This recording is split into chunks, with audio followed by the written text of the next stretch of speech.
All right, so here's a quick demo of how Q&A Grabber works, what it does, the settings that it has, and everything like that. So when you fire up the software, you'll be presented with the single scrape tab, and then you also have the bulk interface, which we'll look at in a minute. The single scrape is pretty straightforward. You just plug in a search phrase and it will go to Google and see relevant questions and answers that Google may present that you can harvest and use for your own pages, Google business listings, their frequently asked questions, anything like that. To start with, we'll look at the settings real quick and just get an idea of what we can do here. So you'll see that we have the Google extension. It defaults to google.com, but if you want to try scraping from different databases and regions, you could change it to whatever else you want. You could do like Brazil or France or Spain. Pretty much any valid Google extension should work. The default number of questions to scrape is 10, but you can up that if you need to. 10 is usually a pretty good number for various main target keywords. The bulk search delay will come into play when we're in the bulk interface, so we'll come back to that here in a few, but right, the default is 5, and that's basically a good number to leave it at. If you have any problems getting a bunch of results or you're getting blocked, then you might want to up this to 10, 15, 30 seconds. Even 60 isn't horrible, but the lower the delay, the faster you'll get your results. For the spin rewriter, if you want to spin your content and make it unique automatically, Q&A Grabber does integrate with Spin Rewriter out of the box. All you need is your Spin Rewriter email and your API key, which you can paste in here. You can choose to spin questions, spin answers, or enable both, and it will spin both. And then you can choose to leave it as spin text so that you can feed it to other software for distribution. Or if you uncheck this, Q&A Grabber will give you a unique unspun version from the results that it gets from Spin Rewriter. So for now, we're going to spin only the answers and we're going to leave it as spin text so we can kind of see what happens. We'll hit submit to save it. And now we can start by entering a question on the single scrape. So we'll do something like how to groom a dog. And we'll hit search. And you'll see down here, it's taking the steps it needs to get the data.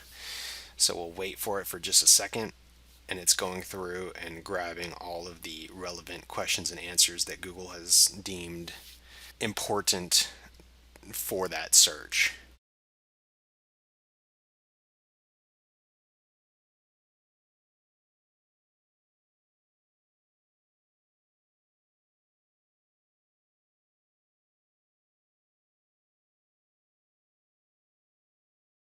And when it's done, you'll see that it automatically sends the questions or answers or both to Spin Rewriter if you have that enabled. So it found all the answers and then spun it for you, and now you can grab that and use it however you'd like. You can copy it by clicking that button, the copy button, and you'll get that notification that it's been done. If you didn't spin but you want to, you can add your settings in and then hit the spin button, and it will send it whatever's in this text box to the rewriter and then get you the results back here. You can also export it, and you can choose to export into HTML, CSV, or a text file. If you choose one, you'll be prompted to select a folder, and we're just going to pick one and then enter a name for the file. So we'll call it how to groom a dog. And then we'll hit enter, and then it'll say it's exported, and it'll ask if you want to open the file now. And as you can see, let me shrink that down just a bit. There's your text file. Same thing if you want to export it to a CSV file. It'll ask you where you want to save it to. You pick your folder, and then we'll call it how to groom a dog, and then it'll save it as a CSV, so we hit save. It'll ask you to open the file. I'll wait just a second while Excel opens it, and as you can see, it has the questions and answers per row with whatever spun, if you have it spun. If not, it's all just plain text. So there's your 10 questions and answers. So now let's go on to the bulk interface. So with the bulk interface, you can paste in a list of questions and answers. So I'll go ahead and grab some right now. We'll paste them in there. So we have a bunch of dog grooming questions. You can choose what export format you want. We're going to go ahead and leave it in text. And you can choose your output folder. So we'll select our folder and then we'll choose it. And so every question that you've entered or phrase over here will be saved as its own file with this as the file name. So we'll go ahead, we got the folder selected, we've got the keywords entered, and we'll hit start, and it will show you how many have been unchecked, how many are successful, how many partial scrapes it got, and how many failed. And you can see the progress down here where it says current keyword. It shows you which one it's working on, the current progress for that keyword, and the overall progress. Usually they will be successful, but there are plenty of keywords that Google does not provide question and answers for. So those will result in a failed scrape. The software only finds a few questions and not as many as you were wanting. It will fall into the partial list. Otherwise, you'll see the successful count go up.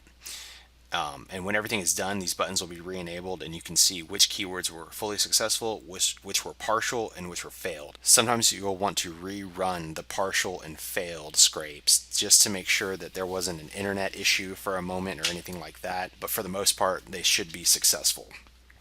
So we're just watching it go right now. It's on number 3. One failed.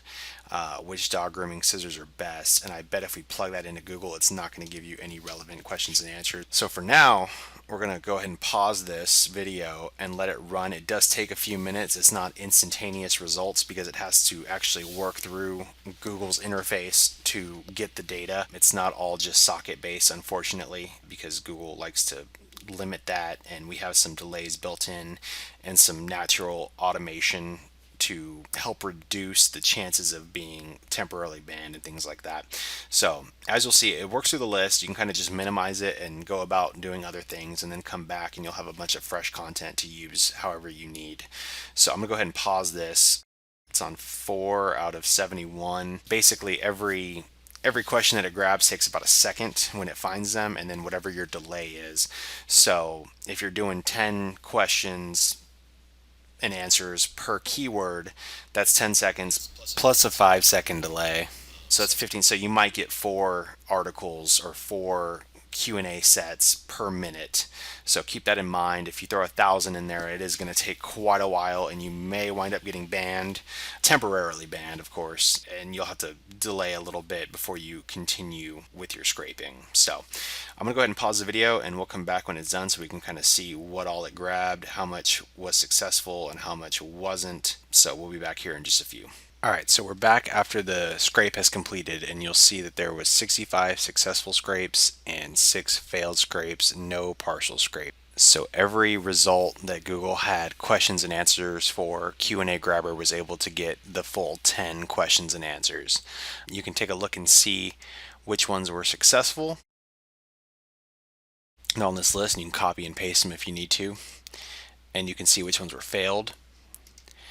And what you can do if you need to is with failed or partial, you can copy and paste them back over to this main section and run the scrape again just to make sure that it didn't have any issues with internet timeout or anything like that. I'm going to go ahead and trust that it was able to successfully grab 65 and that 6 of them did not have questions and answers. Now to see the results, you can choose whatever folder you were in and you'll see a file for each keyword. So if you open one, remember we left the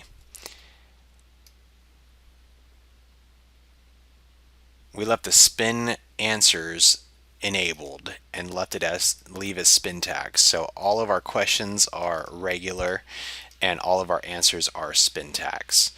And now you can grab these and do whatever you want with them.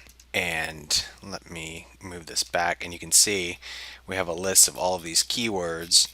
So now you have a bunch of articles that have questions and answers for your seed keywords. And that pretty much wraps up the demo of Q&A Grabber.